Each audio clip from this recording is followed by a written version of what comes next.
નમસ્કાર મિત્રો, આપનું સ્વાગત છે અમારી યુટ્યુબ ચેનલ પર। મિત્રો, જીવનમાં ઘણીવાર એવી પરિસ્થિતિઓનો સામનો કરવો પડે છે કે જ્યાં બધું સારું હોવા છતાં કામ અટકતું રહે છે, પરિવારમાં ઝઘડા વધે છે, પૈસા રોકાઈ જાય છે, તંદુરસ્તી ખરાબ થવા લાગે છે કે મન હંમેશા ઉદાસ રહે છે। આ સમય પર ઘણા લોકો વિચાર કરે છે કે બધું સંજોગોનું પરિણામ છે, પરંતુ કેટલીક વાર એ માત્ર સંજોગ નથી હોતા। જ્યારે કોઈની ઈર્ષા, દુશ્મની, ખોટી લાગણી કે નકારાત્મક ઉર્જા કાર્યરત હોય છે, ત્યારે તે આપણા જીવનમાં અવરોધો ઊભા કરી શકે છે। આ પ્રક્રિયાને મેલી વિદ્યા તરીકે ઓળખાય છે, જેને ટોણા ટોટકા કે નકારાત્મક શક્તિઓ પણ કહેવાય છે। મેલી વિદ્યા એ અદ્રશ્ય છે, પણ તેની અસર ખૂબ જ સ્પષ્ટ રીતે અનુભવાય છે। આવી પરિસ્થિતિમાં આપણે હંમેશા શાંતિ ગુમાવી દેતા હોઈએ છીએ અને ઘણીવાર મનોવૈજ્ઞાનિક રીતે પણ અસર અનુભવીએ છીએ। ઘરમાં હંમેશા ભયનો માહોલ, અજીબ સ્વપ્નો, કામમાં અચાનક અવરોધો અને સ્વાસ્થ્યમાં અણધાર્યા સમસ્યાઓ આવી શકે છે। આ બધું જો વારંવાર થાય અને દરેક પ્રયાસ છતાં નકારાત્મક પરિણામ મળે, તો સમજવું જોઈએ કે આ કોઈ સંજોગ નથી, પણ કોઈની કરેલી મેલી વિદ્યા હોઈ શકે છે। પરંતુ એક મહત્વપૂર્ણ બાબત એ છે કે મેલી વિદ્યા સદા માટે ક્યારેય નથી ટકતી। જ્યાં શ્રદ્ધા, ભક્તિ, માતાજીની કૃપા અને ભગવાનનું સ્મરણ હોય, ત્યાં કોઈ પણ નકારાત્મક શક્તિ ટકી શકતી નથી। દરેક સમસ્યા અને અવરોધને સમજદારી અને યોગ્ય ઉપાય દ્વારા તોડવામાં આવી શકે છે। આ વિડીયોમાં આપણે વિગતે જાણીશું કે કોઈની કરેલી મેલી વિદ્યા કેવી રીતે ઓળખાય, કઈ રીતે તેની અસર દૂર કરી શકાય, માતાજી અને હનુમાનની કૃપા કેવી રીતે મદદ કરે, અને કયા ઉપાય દ્વારા જીવનમાં શાંતિ અને સુખ લાવી શકાય છે। ચાલો શરૂઆત કરીએ અને જાણીએ કેવી રીતે આપણે કોઈની કરેલી મેલી વિદ્યાને ઓળખી શકીએ અને તેના પ્રભાવથી બચી શકીએ। પણ તે પહેલા મિત્રો, એક નાની એવી વિનંતી છે કે જો મિત્રો તમે અમારી ચેનલ પર નવા છો તો ચેનલને સબસ્ક્રાઇબ કરો અને વિડીયો પસંદ આવે તો લાઈક, શેર કરી કોમેન્ટમાં તમારો અભિપ્રાય જરૂરથી જણાવજો। મિત્રો, ઘણી વખત જીવનમાં એવી પરિસ્થિતિ આવે છે કે કોઈ કારણ વગર મુશ્કેલીઓ વધવા લાગે છે। ઘરેલું વાતાવરણ હંમેશા તંગ રહે છે, નાની નાની વાતે ઝઘડા થાય છે, કામ ધંધામાં અચાનક નુકસાન થવા લાગે છે, પૈસા રોકાઈ જાય છે કે પછી આવક હોવા છતાં ખર્ચા વધતા જાય છે। ઘણીવાર શરીર સ્વસ્થ હોવા છતાં મન હંમેશા થાકેલું રહે છે, માથાનો દુખાવો સતત રહે છે, અથવા તો કોઈ અજાણી બીમારીઓ ચોંટી જાય છે। આવી પરિસ્થિતિમાં માણસ ઘણીવાર વિચારતો રહે છે કે આ બધું શા માટે થઈ રહ્યું છે। ઘણા લોકો માને છે કે આ માત્ર સંજોગો છે, પરંતુ ક્યારેક એ સંજોગો નથી હોતા। જ્યારે કોઈ ઈર્ષા, દ્વેષથી અથવા ખોટી લાગણીથી પ્રેરાઈને આપણું નુકસાન કરવા માટે મેલી વિદ્યા કે ટોણા ટોટકા કરાવે છે, ત્યારે પણ આવી પરિસ્થિતિ ઊભી થાય છે। એ સમયે આપણું મન શાંતિ ગુમાવે છે, ભગવાનનું નામ લેવામાં મન ન લાગે, સ્વપ્નોમાં અજીબ દ્રશ્યો દેખાય અને ઘરમાં એક અકારણ ભયનો માહોલ સર્જાય છે। જો દવાઓ, મહેનત અને તમામ પ્રયત્નો છતાં સમસ્યા દૂર ન થાય, તો સમજવું જોઈએ કે કોઈ નકારાત્મક શક્તિ કાર્યરત છે। એ જ છે કોઈની કરેલી મેલી વિદ્યા। એ અદ્રશ્ય હોવા છતાં તેની અસર આપણા જીવન પર સીધી પડે છે। પરંતુ મિત્રો, ડરવાની જરૂર નથી, કારણ કે મેલી વિદ્યા માત્ર થોડા સમય માટે જ અસર કરે છે। જ્યાં ભક્તિ, શ્રદ્ધા અને માતાની કૃપા હોય, ત્યાં કોઈની કરેલી વિદ્યા લાંબા સમય સુધી ટકી શકતી નથી। મુખ્ય વાત એ છે કે આપણે સમયસર તેની ઓળખ કરી શકીએ। સૌ પ્રથમ તો તે સમજવું જરૂરી છે કે મેલી વિદ્યા કોઈ પારદર્શી વસ્તુ નથી, તે એક આધ્યાત્મિક કે એનર્જેટિક અસર છે, જેને લોકો એવા પરિસ્થિતિમાં ઓળખે છે જ્યારે જીવનમાં અનાવશ્યક અવરોધો, અચાનક સમસ્યાઓ અને અનિવાર્ય દુઃખ સહન કરવું પડે। જ્યારે આપણે પૂછીએ કે આવા કામ કોણ કરે છે, તો જવાબ એકદમ સીધો પણ વિશ્લેષણપૂર્વક સમજીને મળવો જોઈએ। સામાન્ય રીતે મેલી વિદ્યા તે વ્યક્તિઓ દ્વારા કરવામાં આવે છે જેઓ કોઈ પ્રકારની શત્રુતા, ઈર્ષા કે દ્વેષથી પ્રેરિત હોય. આ ખૂબ સામાન્ય સ્થિતિ છે. જ્યારે કોઈ વ્યક્તિ તમારા સફળતાને, વ્યવસાયને કે પરિવારમાંની ખુશીને સહન કરી શકતો નથી, ત્યારે તે ઈચ્છે છે કે તમારું જીવન મુશ્કેલ બની શકે.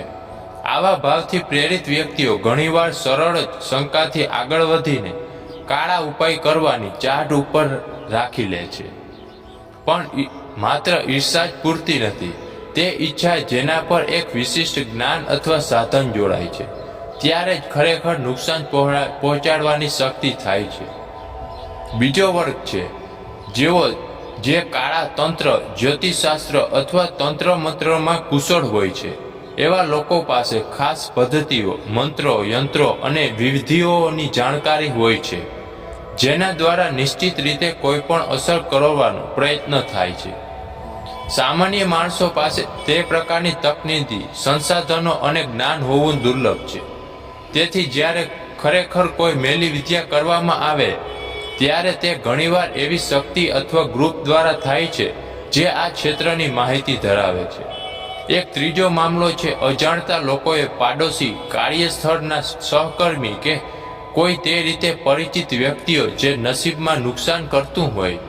કેટલાય સમયમાં આ કામોને તાત્કાલિક નુકસાન પહોંચાડવા માટે કરવામાં આવે છે, પરંતુ અનેકવાર તે કામ કરાવનાર અને કરાવનાર બંને માટે જ બુરા પરિણામ લાવે છે.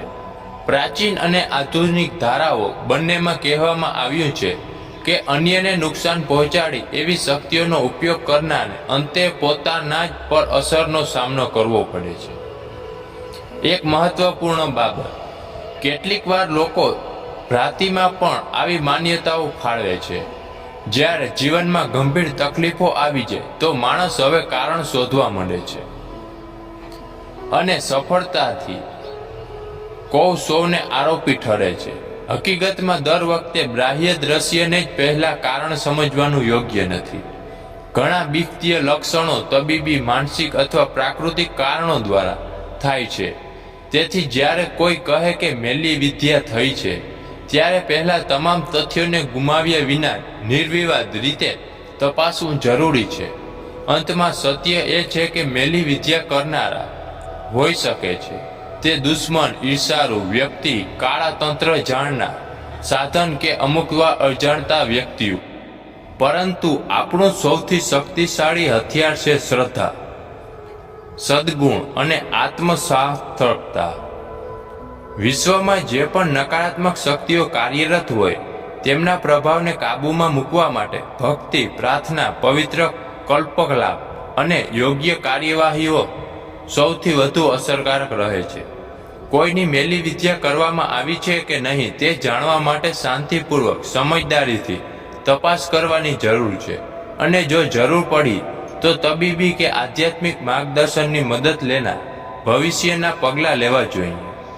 મિત્રો, જ્યારે કોઈની કરેલી મેલી વિદ્યા જીવનમાં અસર કરવા લાગે છે ત્યારે માણસ ઘેરો ભય અનુભવતો હોય છે. અચાનક કામો અટકી જવા લાગે છે, ઘરમાં અશાંતિ છવાઈ જાય છે અને મન હંમેશા બેચેન રહે છે. એવા સમયે આપણે સૌપ્રથમ ભયમાં આવી જઈએ છીએ.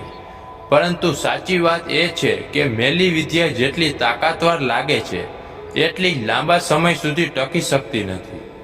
જો આપણે શ્રદ્ધા અને વિશ્વાસ સાથે ઉપાય કરીએ તો તેની અસર ધીમે ધીમે નષ્ટ થવા લાગે છે.